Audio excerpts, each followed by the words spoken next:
everyone, I've come on this week because I want to talk to you about two concepts that I came across this week and was really reminded of.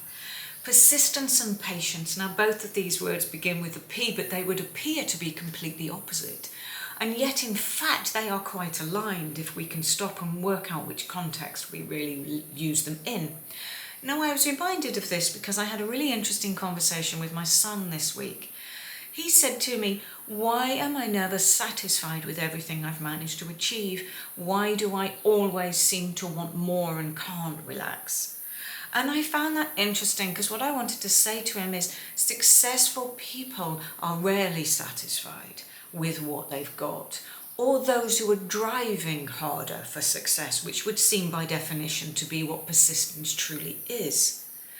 Patience requires us to do that, but over time. I said, so don't be afraid of this trait. I'm not sure it's a bad thing.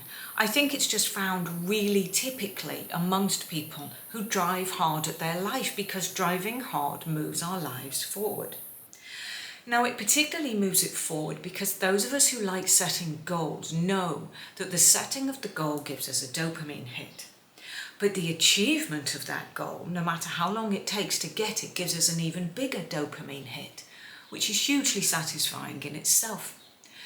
However, one of the difficulties in our particular culture is that we're also surrounded by situations and circumstances where we are offered a quick fix.